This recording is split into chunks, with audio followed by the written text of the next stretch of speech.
Good afternoon. I'm Dawn Martin, your MC for today's live stream Series 2020 event and the Executive Vice President of Series, a sustainability nonprofit working with influential investors and companies from around the world on a host of sustainability challenges, including water risk, both scarcity and pollution, the climate crisis, and deforestation.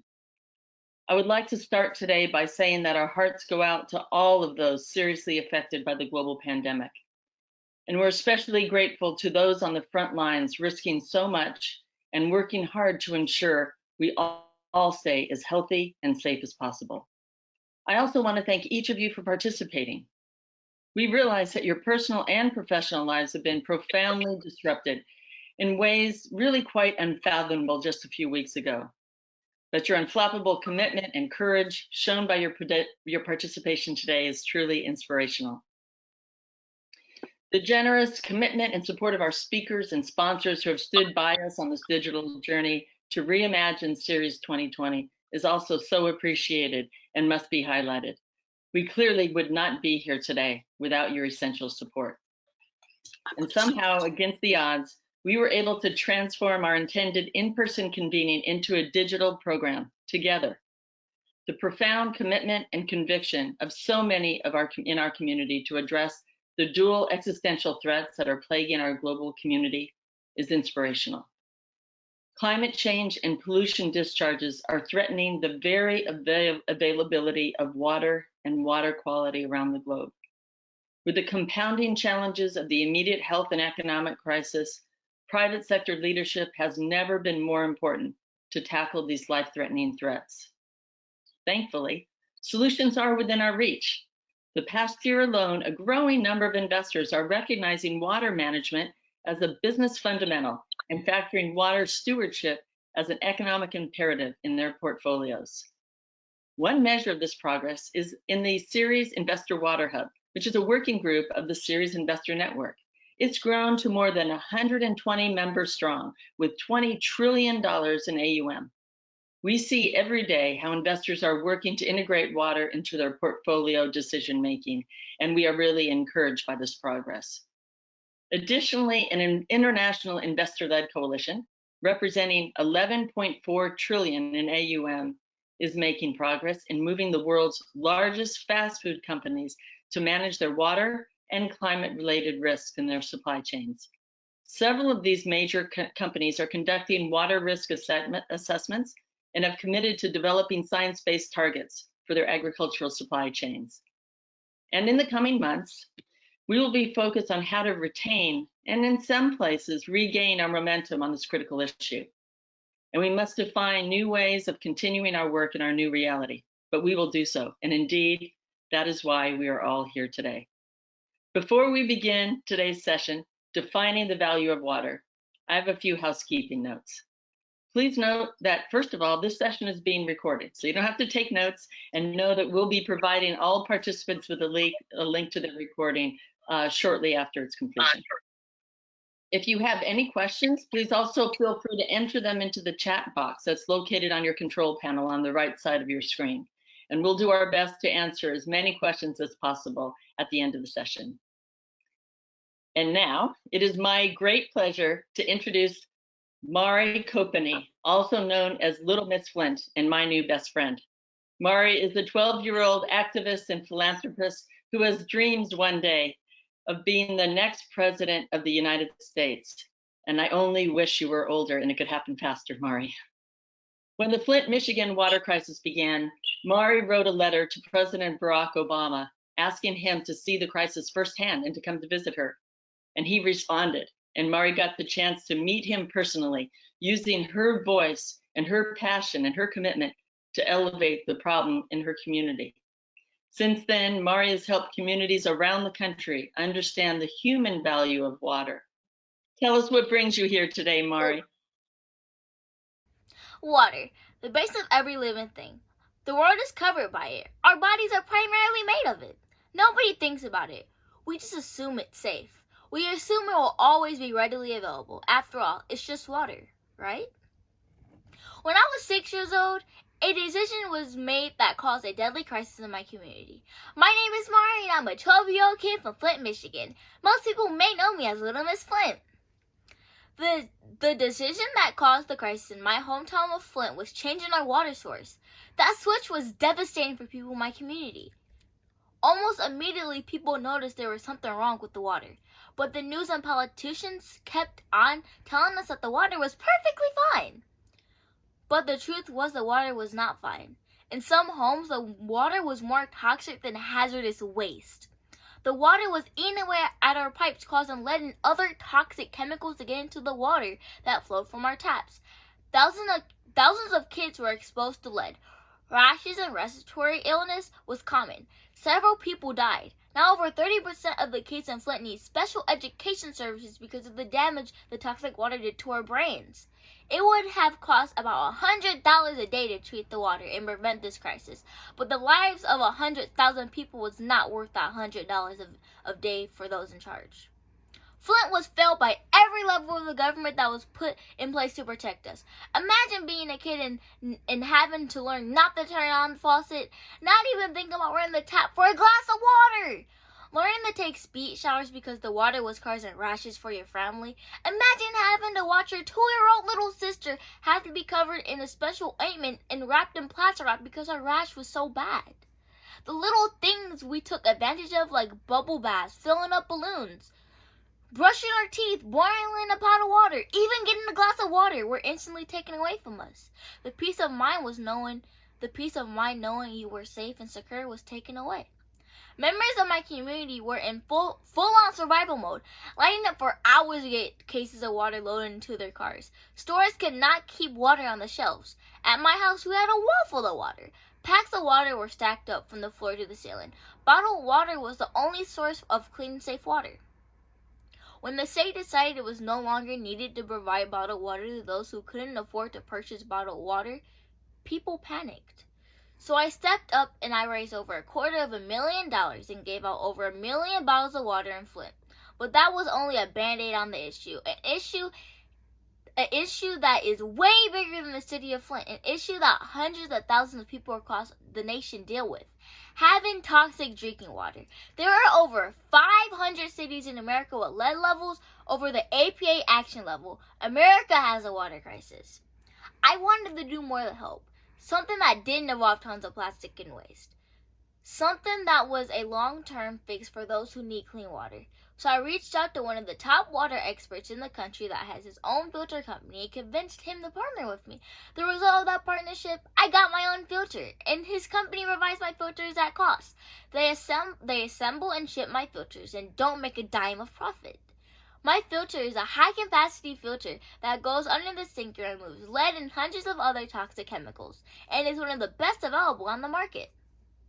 I have raised over $170,000 so far, which provides the equivalent of 27 million bottles of water to families across the country. Most of my team that is distributing my filters across the country are made up of youth under the age of 13. Almost instantly, our entire world changed. We had no warning and no way to fix it. The sense of security was stolen from us. I'm talking about how my community felt when we first found out about the water crisis. But does this feeling sound familiar? All over our country, we are seeing entire states shutting down, and people are making a run to stock up on water. In most stores, they are limiting you to only 1 case of water per family. People are panicking. They are scared, really scared. And it's not just the virus they are scared of. It's not the fear of running out of toilet paper. It's the fear of not having water.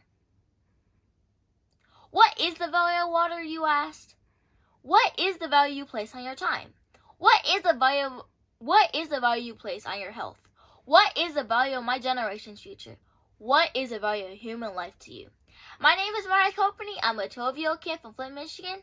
I've seen my community suffer firsthand from the lack of clean water, and I wanted to do something to fix it, so I did. I'm just a kid, but I know water is one of the most valuable resources on this planet. Will you join me to make sure everyone has access to clean, safe drinking water? Mari, I just want to tell you that we are standing by you. Thank you so much for inspiring words. Your experiences and your activism clearly show how water value goes pure and purely financial to the real, to people. Critical that we recognize water's multiple groups and interests affecting water to support you. And now, with Mara's backdrop for our I'd like to introduce our panel.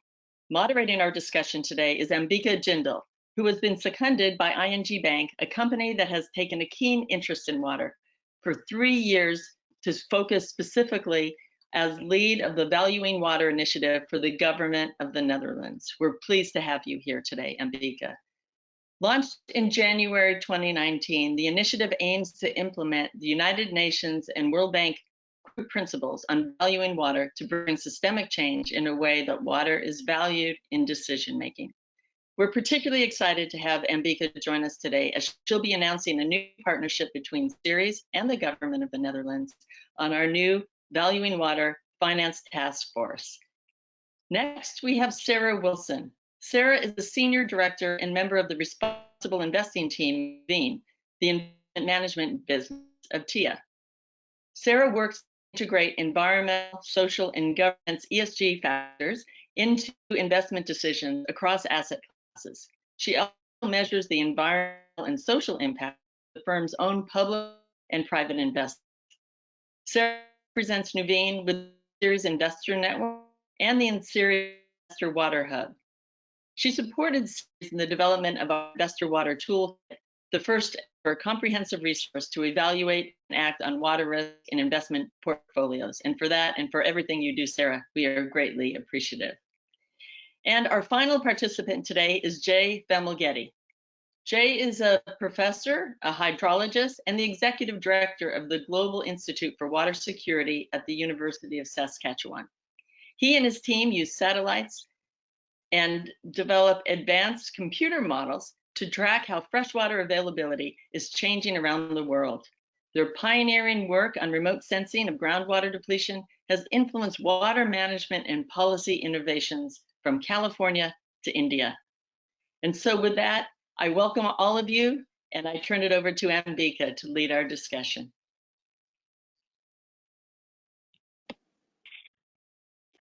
Hi, everybody. Good morning, good afternoon, good evening, wherever in the world you are. Dawn has already thanked you for being here. I want to add my thank you to that. I also want to thank Marie. I think she has left for her distance learning class, but that was such an inspiring story. Water quality, of course, being a topic that we don't often think about when we talk about water. So it's an inspiring story. I tried not to read it in the past just so that I could be inspired today, and I am. The Valuing Water Initiative, as Dawn has very kindly introduced already, is about how to make water more valued and prioritized in decision making around the world. At this moment, we can agree that many or most don't value water in decision making. Why? Because it's free, because it's a human right, because it's political, the list can go on. But mostly, and this is interesting because the German State Secretary, Michael Roth, last week said this. He said, we know the price of everything, but we don't know the value of many things. And I think Marie brought that out very beautifully as well, where she said, what is the price you, or what is the value you put on good health, etc. So the first valuing water principle, which was mentioned by Dawn, is really about recognizing and embracing that water has many values: environmental, social, cultural, spiritual, value for resilience, value for business, and most of all, as we know today, value for health, safety, and security. So what we are looking to do is really have a systemic approach to change the way water is valued, so that it's prioritized in decision making, not just by water actors, but also by actors outside of the water sector. So now we're talking about governments, we're talking about utilities, but also financiers, corporates, civil society, NGOs. That's who we need to bring on board. Unless we really change the way we play this game. So, this is the system and we are constantly playing by the rules of the system. But unless we change the way we are playing this game, we shouldn't be surprised that the outcome of the game is the same. It's sort of like Monopoly. The only way to win Monopoly is to make everybody else bankrupt. So unless you change the rules of the game, you can keep going round after round after round and changing the players, you still get the same outcome. So this is what we're trying to understand is what is the system that we operate in? Why are water issues relevant? Why are they present? Why are they not going away despite decades of work that have been done by so many credible and relevant organizations? Systemic change also doesn't happen overnight. It happens in phases, and it takes a lot of zooming out and not looking at water or not looking at issues through a specific lens of food security or climate, plastic, or poverty or gender, but really trying to work together, understanding what the forces are at play, and then seeing which are the forces that we want to enable so that we can bring the change we want. Imagine it like an opera with several actors who are acting, but now need to be conducted in a way that we can all coordinate and make sure that we get the best action out of it. For this, we need to speak the language of the different actors. We need to bring them closer. We need to think about industries who are not valuing water and who are one of the biggest users of water. So you could think about mining, textile, food, energy. You could think about finance. And we need to start building these linkages. I am from ING Bank. I am a banker by profession. The only reason I was ever invited into the water world was usually to fund water projects. But banking doesn't value water only for business opportunities. Financiers don't value water only for business opportunities. We also invest in companies that are acting sometimes not in the most water secure way. What happens then? Our investments are at risk. The materiality of our investments and the materiality of water crisis is very relevant in the risks that we take, but we don't know them yet. And that's why we are now looking and understanding how we can change that. What is it that bankers need to understand? What is it that financiers need to understand? What is it that different actors need to understand so that they incentivize to value water? With that, I think it's a good connection and a good link. I'm so very pleased to announce that the government of Netherlands has partnered with Ceres on our finance journey, where what we're trying to do is really catalyze influential capital market leaders to address the financial risks of the water crisis and call upon companies to take action. We want them to influence the thousands of companies that they invest in to be more resilient, to look and understand what water security means, not just for their business, but for all. And as part of this effort, we have also launched the Valuing Water Finance Task Force, which is made up of some of the largest pension funds and banks and still open and growing. So we welcome others who are interested in joining us to please do so.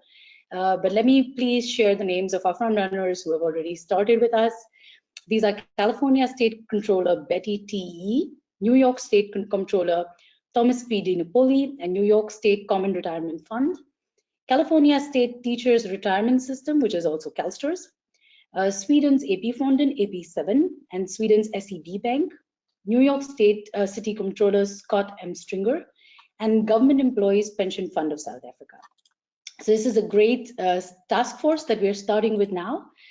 We also have a scientific community who we will be working with, and the ambition is to develop a clear set of expectations that financiers can include in their investment making decisions. With this, we hope to attract financiers and also systemically change not just what they invest in, but also to use the power they have in deciding what not to invest in or what considerations to make before they invest. I mentioned that we have a scientific community and finance. It's important to bridge this gap, and our panel today has representatives of both from the scientific community and from the finance sector, which Dawn has been very kind to already introduce to us. I want to start by already opening this up and asking some questions to our kind panelists. Jay, are you ready to go? Okay, great. Great. Well, Jay, I think it would be wonderful. I mean, we've been talking about this in a context of, water being an issue. Can you tell us, just give us a snapshot of what the current global freshwater situation really looks like, and what concerns you most about it? Okay, so I sent over some slides. If we could get a look at those.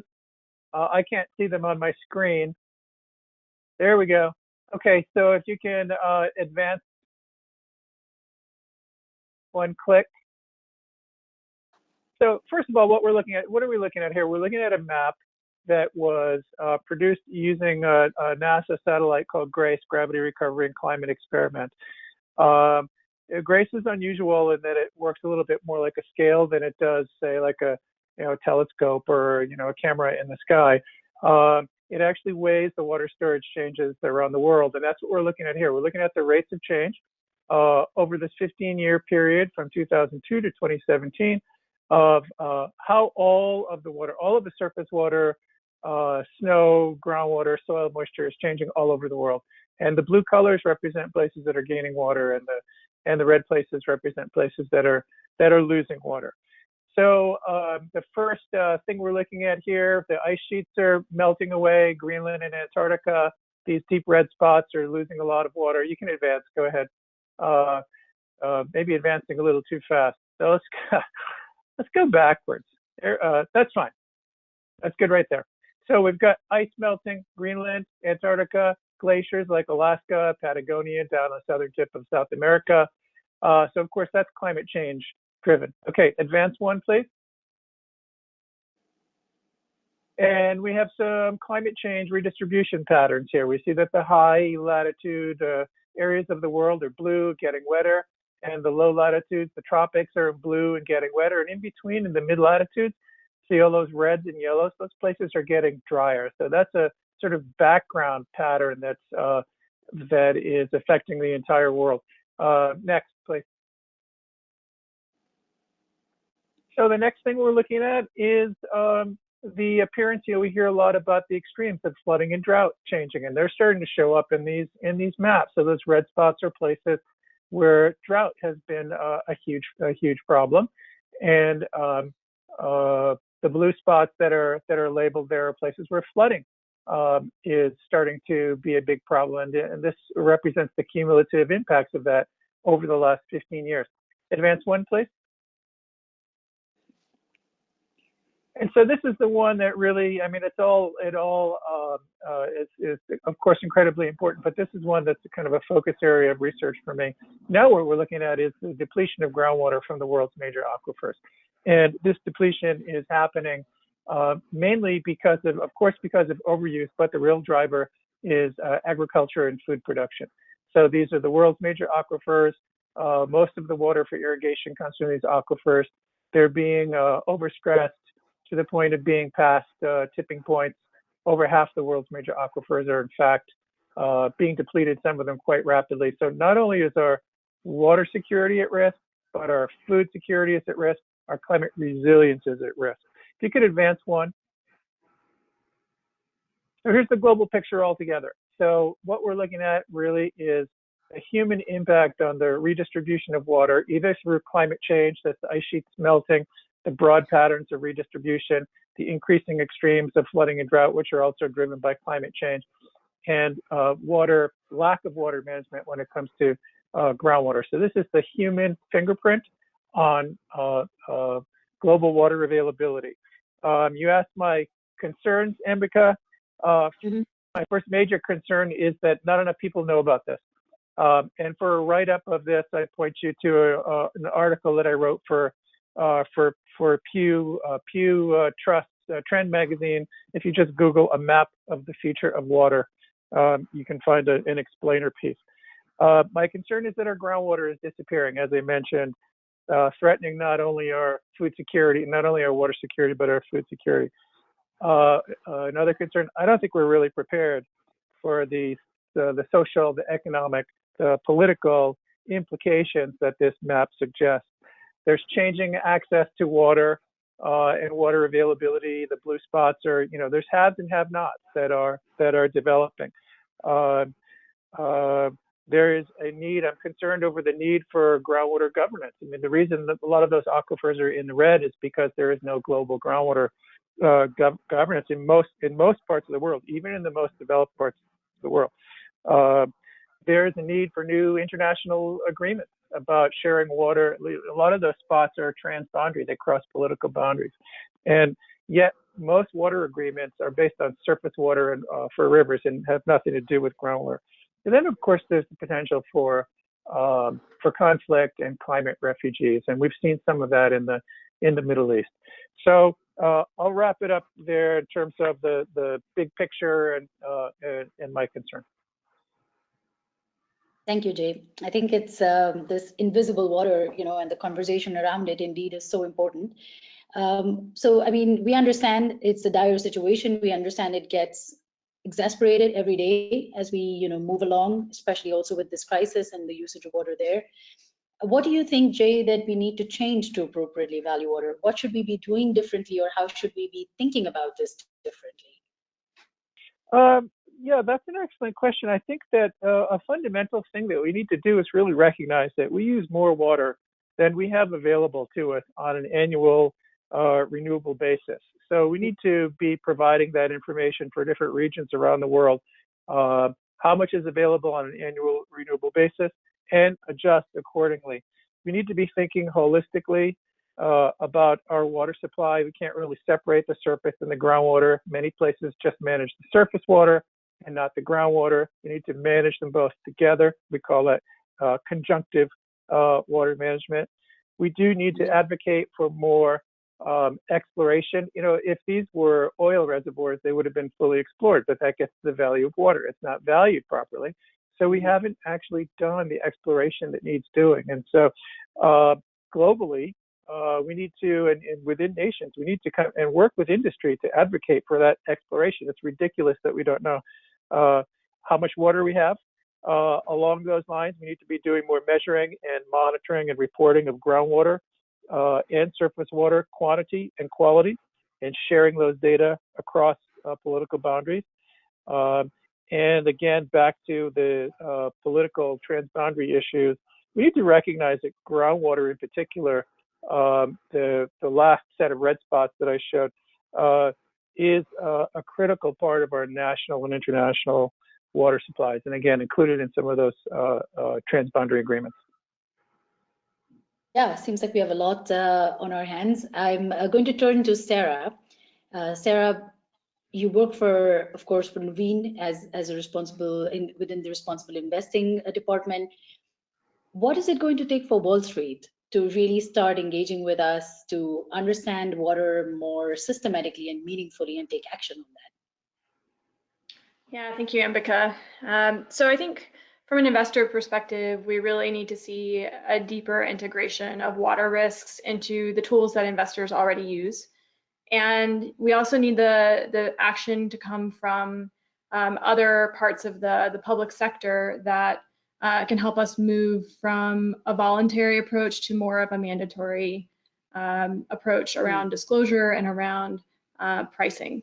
So, you know, today we really operate in an environment where if an investor wants to consider the value of water or water issues at all, we do so completely voluntarily. And we have some tools to help us with that. You know, Ceres has done a tremendous job with the Investor Water Toolkit to help us have some resources to do that. But for Wall Street to make significant progress in an efficient way, I would just highlight three things. So first, I would say the credit rating agencies need to formally highlight and incorporate water risk into their methodologies. We've seen some examples of this. So back in 2018, when Cape Town experienced its drought, we saw credit ratings downgrades there. And that's very powerful because investors will react to that in mass, not just the ones that are thinking about environmental, social, and governance issues. And then I would also highlight just the need for mandatory ESG disclosure requirements for companies. So those need to include water metrics around with water withdrawal, water consumption on an absolute basis and an intensity basis. I think we're starting to see more disclosure, voluntary disclosure of some of that, but we're a long way from where we would need to be. And then just to focus on the public sector, I would say, you know, if you put a price on something, investors will absolutely pay attention. So here we can draw parallels to what we've seen regionally and in certain countries for carbon pricing. I think if the same were to happen for water, then you would certainly see investors paying much closer attention. And in general, I think the parallels and the linkages with climate are really important here too, because we have seen more of a push toward mandatory climate regulation and policies in different jurisdictions. And those have co-benefits for water because water is linked to climate. But it's not enough, and I think we need to follow closely on the heels of what has happened for climate for water. Yeah, I fully agree. I think, speaking the language and trying to talk about this in terms of drowning assets, dirty assets, just bringing that up front and visible is probably going to help. Tell us how you at your organization, Nuveen, what are you doing for this and what do you hope to do? What more would you like to do if you could? Yeah, thank you. So, I mean, Nuveen is one of the largest mainstream responsible investors. Our commitment to responsible investing goes back over 50 years. We focus on ESG integration with every investment we make. And on top of that, we have about 25 billion in dedicated ESG strategies that focus on leadership. So we are thinking about these topics. And I would also highlight that our exposure is maybe a bit different from other investors where we definitely invest in public markets, equities, and fixed income, but we also are very large investors in real estate, in agriculture, in timber. So there we have direct exposure to water issues at a property or a farm as a direct equity investor. So we do feel water issues perhaps a bit more directly than others. We are doing a lot of work on climate risk in general, which I think draws connections to water, especially physical climate risk. We are working on aligning with the Task Force on Climate-Related Financial Disclosure, pulling in next generation climate risk data that will help us assess some of the underlying water scarcity and other issues for many of our location-based investments. And specifically, I want to share a couple of examples that we have underway today in munis and real estate. So with our muni bonds, we're a very large municipal bond investor, and we actually have a proprietary ESG score for all of our muni sectors. And this is a data-driven score that covers about 20,000 municipal credits co-created by my team and the municipal research team. Water utilities are covered by that, and I'll tell you in a minute how we line that up with some of the investor water toolkit metrics for municipal bonds. On the real estate front, we are tracking water usage at all of our properties, and we're publicly reporting it on an annual basis. We're benchmarking that as part of participation in the Global Real Estate Sustainability Benchmark.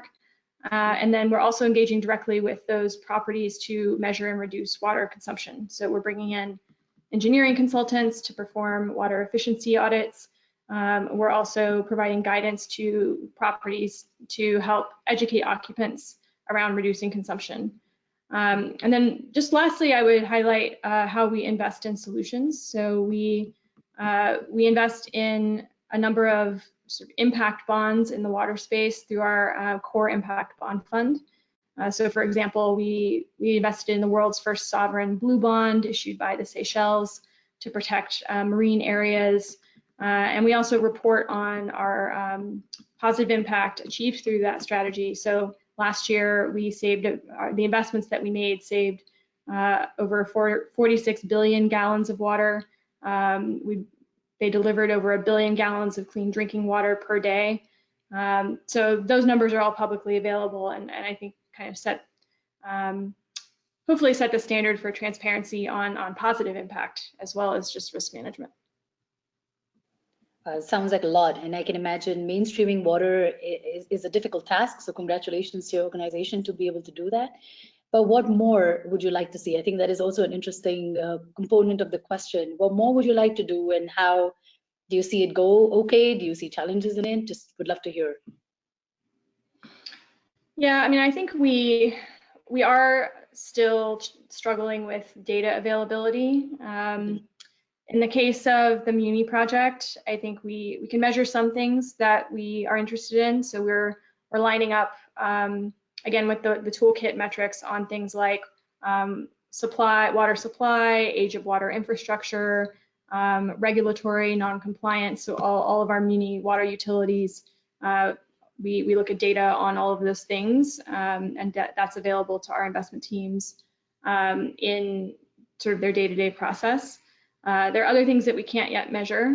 So we're partnering with the University of Michigan going forward to start seeing how we can collect more data on things like water leakage, different, certainly some of the social impacts of access to water. It's something that there's very little data on.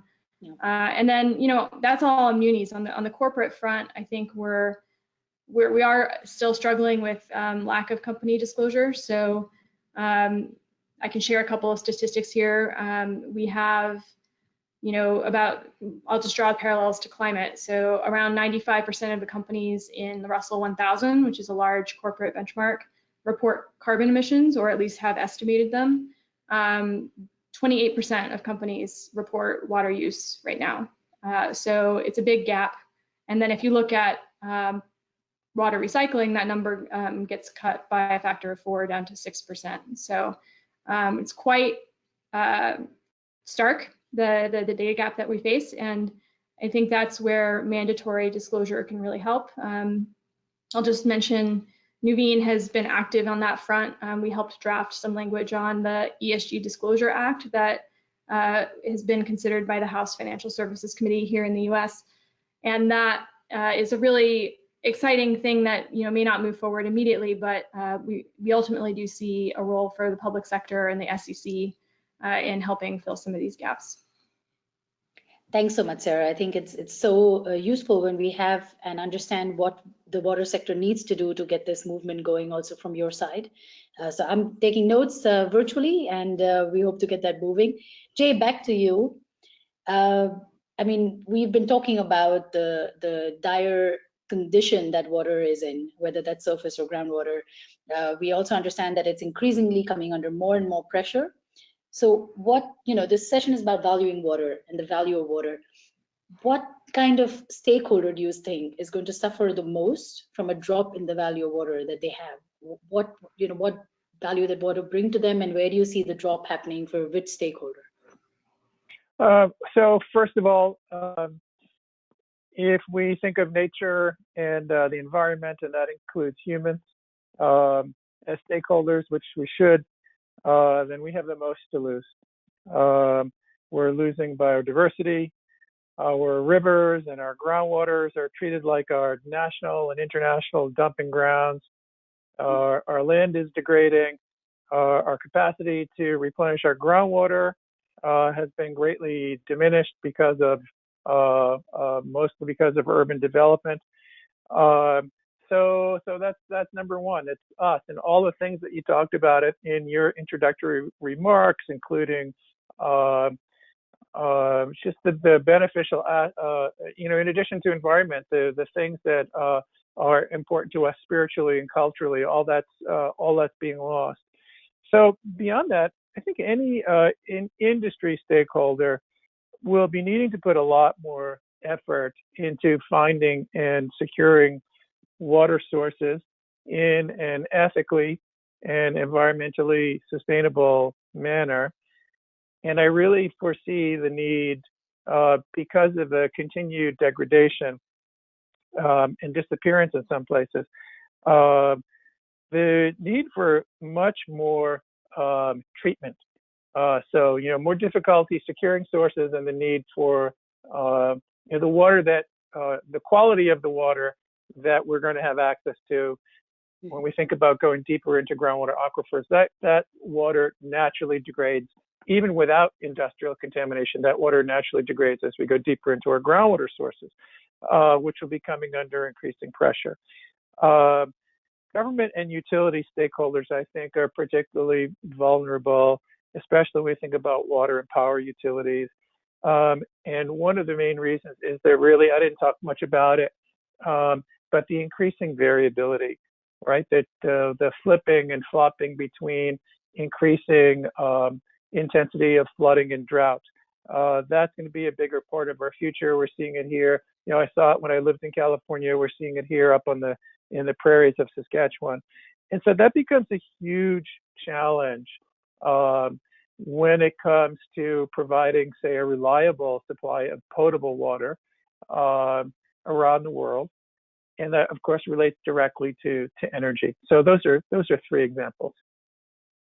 Those are very clear. I understand especially when you said the flopping between too much and too little water. We are also working with the Valuing Water Initiative and trying to see what is happening in Chennai, where it's the same. You can address one solution which will solve the too little water problem, but then you still have too much water. Yeah. So let me just follow up on that just a little bit. And oftentimes when we think about our solutions, we think about them in our independently. We're not thinking about them holistically, right? We're in our silos, and we need to be thinking across. When we're thinking about solutions, regional solutions, we need to be thinking about, the water, food, energy nexus is of course, it's a real thing. It's not a buzzword. And too often we see solutions that are just from one sector, like say desalination. Oh, it sounds great, right? But I mean, what about the contamination of the oceans with the return of the brines, the very toxic brines, and the increased energy use, the increased greenhouse gas emissions. So it's really important to think across those sectors. Agreed. Yeah, I fully agree. I'm going to turn over to Sarah again. Sarah, in your introduction, we were told that you've worked very hard with the investor toolkit that Ceres has developed. You've been working a lot on how to prioritize water in buy-sell decisions as well. I understand in a bank how hard it is to embed this because of legacy systems, and there is just so much right now on the minds of banks when it comes to KYC even, it's just a lot of work. How hard is it in a large asset manager to really embed water into, portfolio decisions, portfolio making decisions, and buy-sell decisions? Yeah, I mean, I'll take the credit for doing hard work. It's definitely hard. I wouldn't really differentiate between integrating water issues and integrating just general environmental, social, and governance issues, though. The kind of thinking that we embedded in the toolkit, which is all about how to systematically consider these risks in the investment process. That's very core to how we think about ESG in general. And I think that the context really matters as far as how you actually end up doing that work.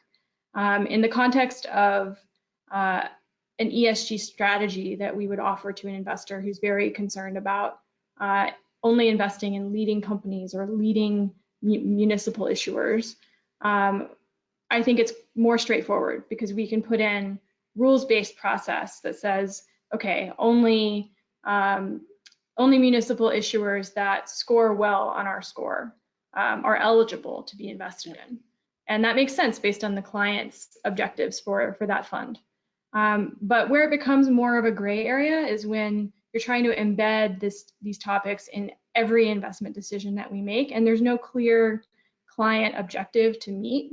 So then it becomes more of the analysts and the portfolio managers' best judgment as to how material is water and how should it be weighed relative to other factors like debt service coverage and credit quality and all kinds of traditional credit analysis metrics.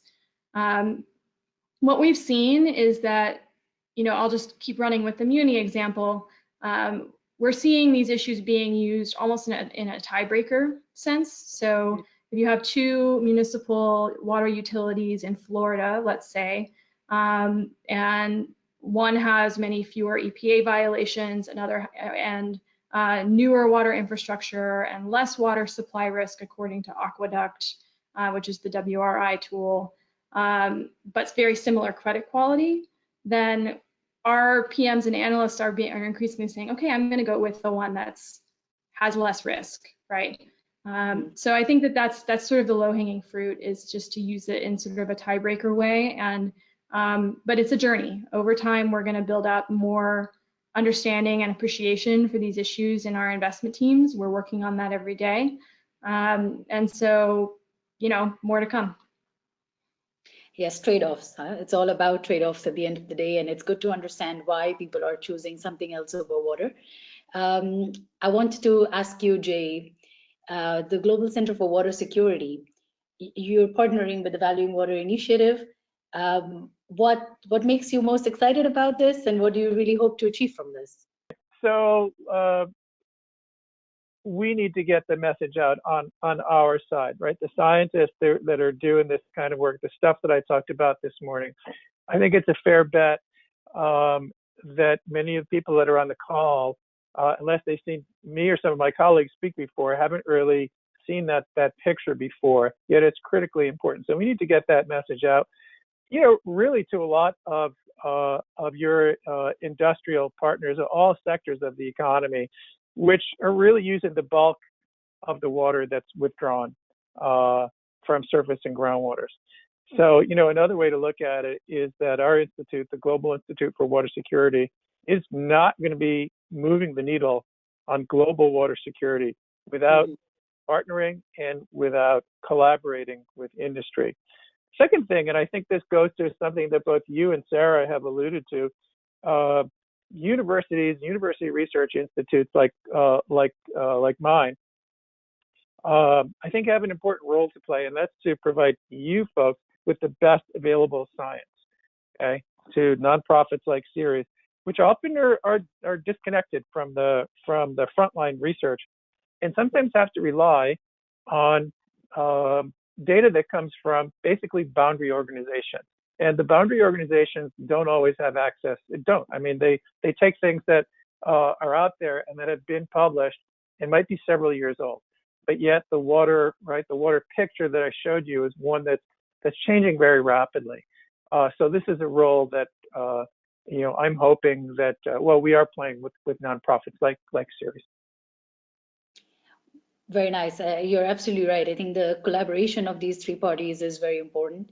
It's also this is the reason why we combine forces with the scientific community and the financiers in doing this, because without this, we are just working, you know, data as a starting point, but the interpretation and the execution is, of course, requires partnership. So very, very happy to hear you say that.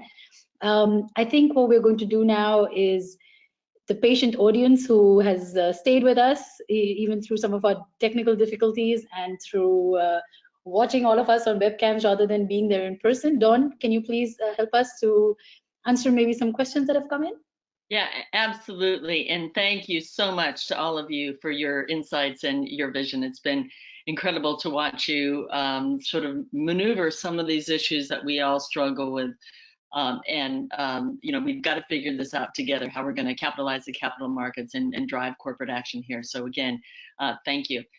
Interestingly enough, Ambika, the first question, and several of them along the same lines, is aimed at you. So I'm wondering if you could actually speak to us a little bit, given your personal background rooted in the banking sector, and speak to a little bit about, from your experience and perspective, what do you see as the role for banks in this issue in properly valuing water? And specifically, if you are comfortable or have some specific examples that you could encourage us and others that are working in this sector to look to. Yeah, well, thank you for the answer, for the questions. I think it's a question I asked myself as the global lead when I was at global lead for water at ING. What can the bank do? Because like I said, very often the only thing that we were asked to do is put money into solutions, and the market is not often ready for this, and which is a frustrating position as a water sector to be in, but also as a bank, because you feel like you can't do anything more. The real power, I think, that a bank has, and what we have done with ING, is also to take the conversation away from the sustainability team, from the procurement teams, and take it to the CFO. How do you make it material to finance, to the CFO, to the finance department? When you start talking about the risks that are evident and are present in businesses. The challenge we have is in several banks, even today, investment decisions, even when we invest in a corporate like a brewery or a mining company, is we are not asking them, are you water secure? Are you threatened by reputation risk, physical risk? All of this translates directly into credit risk, and yet we're making those investments without having that dialogue. So, just understanding and valuing it, understanding the materiality of it is the biggest challenge. Engaging with your clients and taking this conversation to the CFO rather than keeping it in the water department is something a bank can do. We mustn't forget that. As I mentioned, the power of choosing where to invest. but also the differentiation it provides to banks. If there are any banks on the call, what we learned is the strategic conversation we have with our clients is completely different than just having the same conversation about how do you finance when you start engaging with them on strategic topics like water. So I think what a bank can really do is play a part and play a role in influencing client behavior. Great. Thank you so much. And the next question is back to you, Sarah. You've talked a little bit about some of the scientific data and evidence you need to be able to make good decisions. But the question is whether or not you could elaborate a little bit on the financial evidence or the financial data that would be helpful to you and actually necessary for all investors to treat water as a systemic financial risk in their portfolios. Yeah, I mean, I think that this gets back to the classic economics issue of externalities. So right now, most of the impacts that we've been talking about on the call are not priced, not valued in dollar terms. There have been some efforts to do that. I've seen work done all the way back, and looking back years in my corporate sustainability work and in my past with what Puma has done with their economic or environmental profit and loss statement, things like that. But that work is the exception and not the norm right now. So I think having companies sort of thinking towards that valuation lens is what will really catalyze investors to start thinking of water in dollar terms.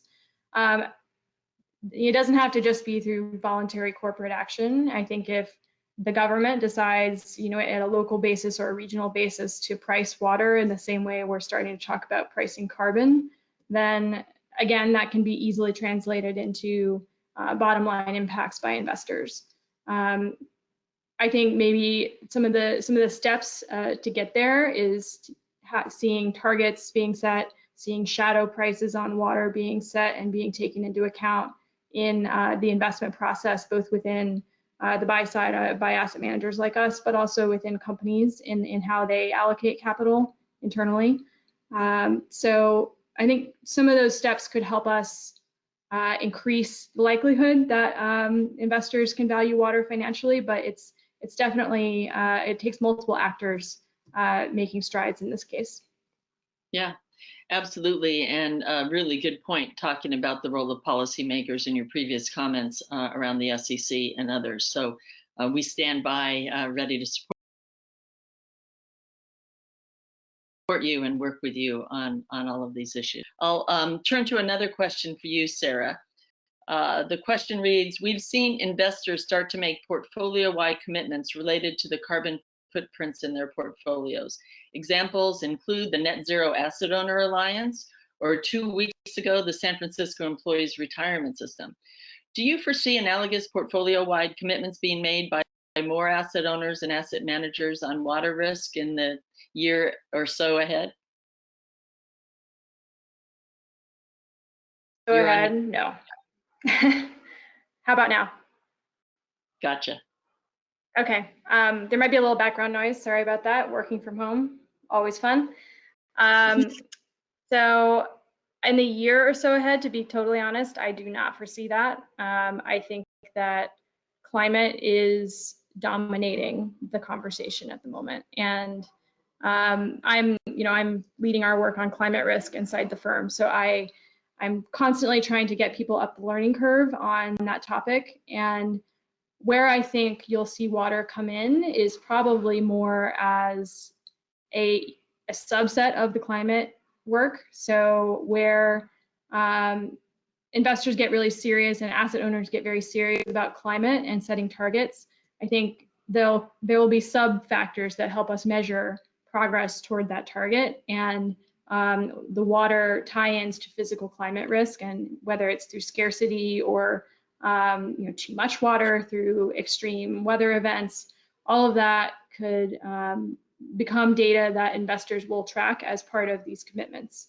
I will say that if we had some sort of major event in a large developed country that sort of propelled water to the forefront, the Flint crisis is an example, then I think you could see that gaining more traction, but it would have to approach the sort of scale and seriousness that we see on the climate front. Okay, thank you so much for that. And unfortunately, we are coming to the end of our allocated time for today's session. I want to thank everyone for bearing with us in this new reality of our teleworking and bandwidth issues that we all share, and we're going to have to grow together to figure out how to manage. You've been incredibly generous with your time, and clearly there's a lot of interest in this issue, which is inspiring for me and I think for all of us. We have a lot of folks on the line, and there's a lot more questions coming in, so we'll make sure that we try to do our best to follow up with each of you. So thank you each, Ambika, Sarah, and Jay, for your support and for your help and for your partnership on this Valuing Water initiative. Before we adjourn, I want to take a special note to thank all of our sponsors that you see here on the screen who have provided instrumental support for Series 2020, for this webinar, and for our shared interviews. Please note that you will all receive a follow-up email with a recording of this session in the very near future. And if you would like to receive a follow-up email on any of the other details that are happening with part of Series 2020 going digital, please reach out. For those of you who are part of Series 2020, there will be another session, Portfolio Climate Risk Management, that's going to be taking place live right here on the webinar screen on April 7th. So to register and learn more about our other upcoming sessions, please go to series2020.org.